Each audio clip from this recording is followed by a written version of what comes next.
ازيكم عاملين ايه؟ يا رب تكونوا بخير. بقالي كتير ما عملتش فيديو معاكم. انا عايزه بس اتكلم في حاجه.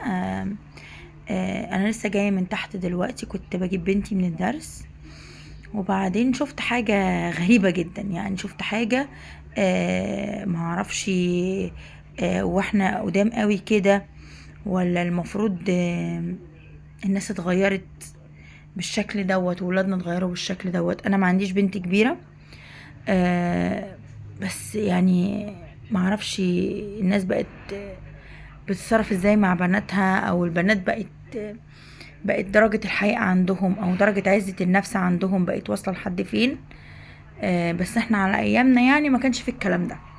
يعني انا كنت في حتة هنا في الشروق، يعني بدون ذكر هي ايه، او عادي ممكن اقول في دار مصر، ولقيت بنت وولد. المفروض ان هما بينهم صحوبيه، يعني ده اللي ظهر لي، ان هما متصاحبين. نحط خط تحت كلمه متصاحبين دي، لان انا ما بقتنعش بيها اصلا ولا بعترف بيها. المهم ان هما متصاحبين، يعني على حد ما فهمت. فهو زعلان من حاجه من الاستاذه. يعني هما سنهم الاتنين ما يجيش، الولد بتاع 17 18 سنه، والبنت ما تزيدش عن 15 16 سنه، يعني بينهم سنه سنتين بالكتير. عارفين بقى بعض من المدرسة، عارفين بعض من النادي، عارفين بعض من الكورس، ايا كان هو ايه. وبعدين لقيت يعني انا كنت طول عمري اعرف ان الولد بيجري ورا البنت، انما البنت تجري ورا الولد دي جديدة. بجد جديدة، انا اتصدمت. يعني البنت عمالة تتحايل عليه، هو واضح ان هو عايز يسيبها او بيربيها، بيأدبها من وجهة نظره بقى، ما الاقيها مدلوقة عليه بقى فيعمل اللي هو عايزه.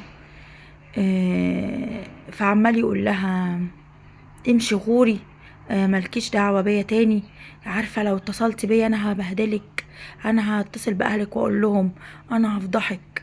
تقول له اعمل اللي انت عايزه كله، وعمالة بقى تعيط ومتأثرة قوي. يا حرام، اعمل اللي انت عايزه كله، بس ما تسيبنيش، وما تعملش فيا كده. مش عارفه ايه الكلام الكبير ده، وما تعملش فيا كده، وما اعرفش ايه